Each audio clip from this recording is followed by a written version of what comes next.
លោកបែនមានអារម្មណ៍ថាភ័យខ្លាចខ្លាំងមែនទែនប៉ុន្តែលោកបែនគាត់ក៏បានសម្រេចចិត្តថាគាត់នឹងទៅ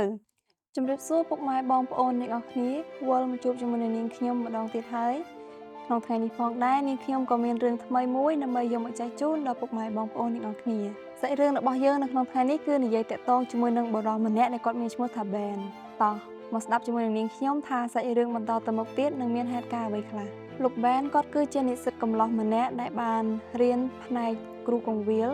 ពីព្រោះថាលោកបែនគាត់គឺជាអ្នកដែលទទួលជឿព្រះគាត់គឺជាអ្នកថ្វាយបង្គំនៅថ្ងៃ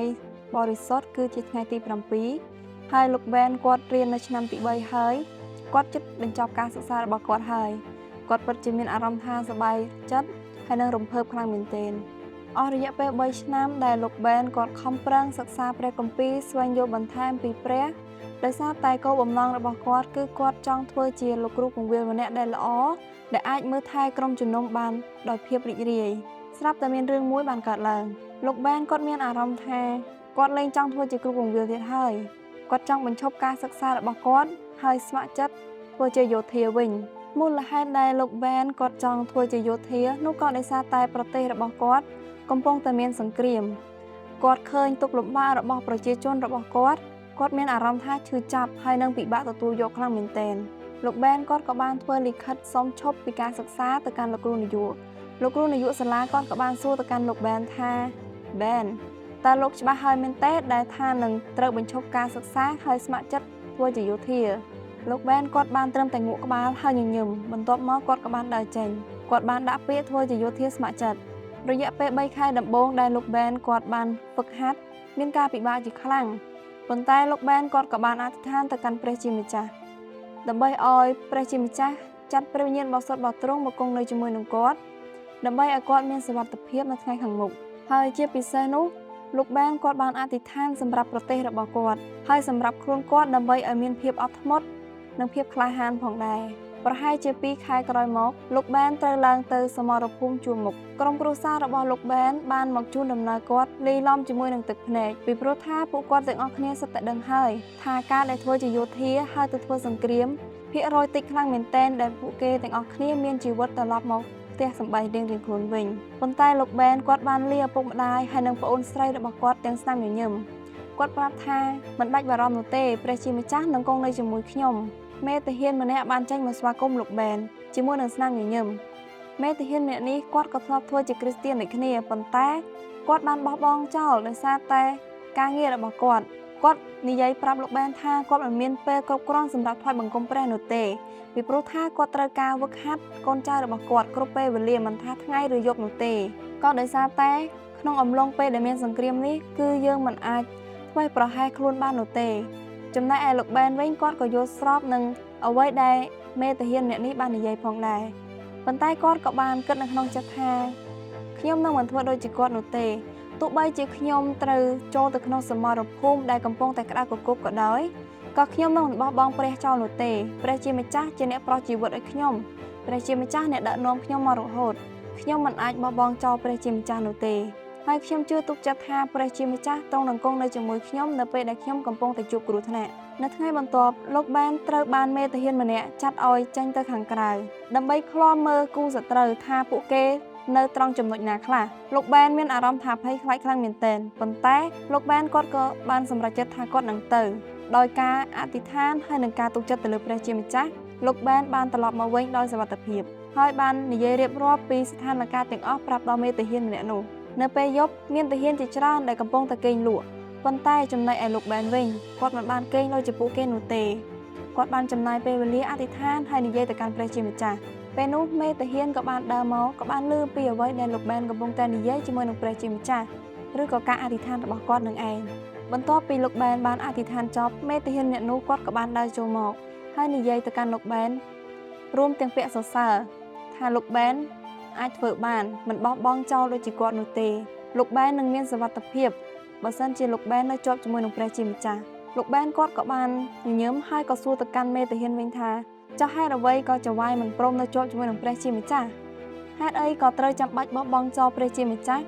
ហើយរស់នៅដោយពឹងទៅលើខ្លួនឯងទៅវិញចៅហ្វាយគួរតែពឹងទៅលើព្រះជាម្ចាស់ដើម្បីឲ្យមានសុវត្ថិភាពពេលនោះមេតាហានក៏មានអារម្មណ៍ថាសោកស្ដាយប៉ុន្តែ រឿងវាបានហួសអស់ទៅហើយគាត់មិនចង់បកក្រោយវិញនោះទេគាត់មិនបាននិយាយអ្វីទាំងអស់គាត់បានប្រាប់ឲ្យលោកបែនឆាប់ចូលគេងហើយក៏បានដើរចេញទៅនៅក្នុងវេលាយប់មួយដ៏សែនស្ងប់ស្ងាត់ហើយអាកាសធាតុពិតជាត្រជាក់ខ្លាំងមែនទែនលោកបែនគាត់គេងមិនលក់នោះទេនៅក្នុងវេលាយប់នោះគាត់មានអារម្មណ៍ចម្លែកហេតុអីក៏គាត់ដូចជាមានអារម្មណ៍ថាឮសម្រឹបជើងរបស់មនុស្សជាច្រើនកំពុងតែរត់មកពេលនោះលោកបែនគាត់ក៏បានងើបហើយបានដើរចេញទៅខាងក្រៅតង់ដើម្បីមើលស្ថានភាពគឺដូចជាអ្វីដែលលោកបែនគិតពិតមែនមានមនុស្សជាច្រើនបានล้อมព័ទ្ធបន្ទាយរបស់ពួកគេលោកបែនគាត់ចាប់ផ្ដើមភ័យហើយបានរត់ទៅដាស់ទាហានផ្សេងៗទៀតដើម្បីឲ្យពួកគេងើបហើយនឹងត្រៀមការប្រយុទ្ធមុនពេលចេញទៅប្រយុទ្ធជាមួយនឹងខ្មាំងសត្រូវលោកបែនគាត់បានអធិដ្ឋានទៅកាន់ព្រះជាម្ចាស់ថាអោព្រះជាម្ចាស់អើយសូមទ្រង់ជួយគង់នៅជាមួយនឹងយើងទាំងអស់គ្នាគង់នៅជាមួយនឹងកូនសូមឲ្យកូនមានសុវត្ថិភាពហើយមានពោពេញទៅដោយសេចក្តីអំណរនិងភាពក្លាហានហើយសូមទ្រង់ជួយសម្រេចកិច្ចការនេះទៅតាមព្រះហត្ថីរបស់ទ្រង់កុំតាមចិត្តកូនដែលជួយមនុស្សមានបាបឡើយបន្ទាប់ពីលោកបែនគាត់បានអធិដ្ឋានចប់គាត់ក៏បានចេញទៅតទល់ជាមួយនឹងគូសត្រូវសង្គ្រាមដែលមិនមានការប្រុងប្រៀបជាមុននេះគឺបានកើតឡើងអស់រយៈពេល2យប់2ថ្ងៃបើគិតទៅគឺយូរខ្លាំងមែនទែនក្នុងសង្គ្រាមមួយនេះនៅក្នុងអំឡុងពេលដែលកំពុងតែធ្វើសង្គ្រាមលោកបែនគាត់បានឃើញថាមិត្តភ័ក្តិរបស់គាត់ដែលជាទាហានកំពុងតែរងរបួសជាច្រើនហើយកំពុងតែមានការអន់ខ្សោយហើយនឹងចុះចាញ់លោកបែនគាត់បានស្រែកប្រាប់ទៅកាន់ពួកម៉ាក់របស់គាត់និងទាហានទាំងអស់ថាព្រះជាម្ចាស់នឹងគង់នៅជាមួយនឹងអ្នកទាំងអស់គ្នាបន្ទាប់ពីគាត់បានស្រែករួចហើយគាត់ក៏បានរត់ទៅគ្រាមិត្តភ័ក្តិគាត់ទាំងប៉ុន្មានដែលមានគ្រោះថ្នាក់ហើយនឹងរងរបួសទោះបីជាជើងរបស់គាត់កំពុងតែមានរបួសក៏ដោយក៏គាត់មិនបានខ្វល់ខ្វាយនឹងរបួសរបស់គាត់ដែរគឺគាត់បានខ្វល់ខ្វាយពីអាយុជីវិតរបស់ទាហានផ្សេងទៀតមេទាហានក៏បានឃើញពីសកម្មភាពរបស់លោកបែនដូចគ្នាគាត់បានប្រាប់ទៅកាន់លោកបែនថាបែនអ្នកមិនគួរធ្វើបែបនេះនោះទេវាអាចធ្វើឲ្យអ្នកបាត់បង់ជីវិត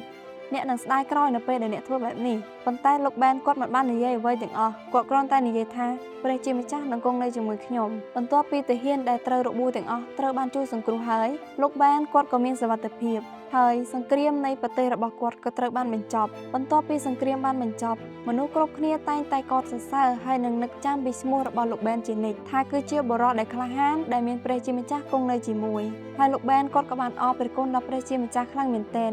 ដែលព្រះជាម្ចាស់បានគង់នៅជាមួយនឹងគាត់ថែរក្សាគាត់ឲ្យរួចផុតពីគ្រោះថ្នាក់ហើយឲ្យគាត់បានមកជួបជុំជាមួយនឹងក្រុមគ្រួសាររបស់គាត់វិញពោពេញទៅដោយសេចក្តីអំណរហើយនឹងមោទនភាពនៅថ្ងៃសៅរ៍លោកបែនគាត់ក៏បានទៅព្រះវិហារ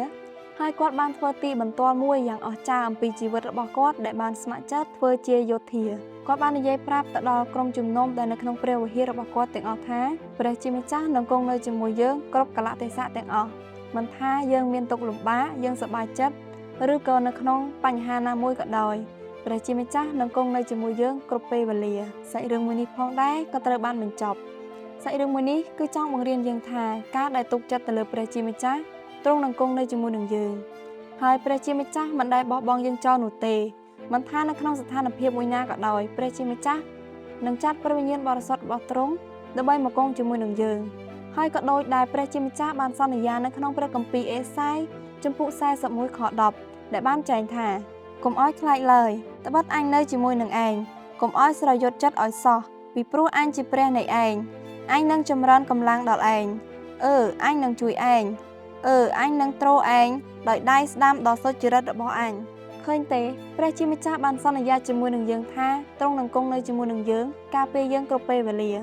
ដូច្នេះហើយពុកម៉ែបងប្អូនក្មេងៗទាំងអស់ចូលនឹកចាំថាព្រះជាម្ចាស់គង់នៅជាមួយនឹងយើងហើយទុកចិត្តជាមួយនឹងព្រះជាម្ចាស់ព្រះជាម្ចាស់នឹងផ្ដល់សេចក្តីសុខសាន្តដល់យើងទាំងអស់គ្នា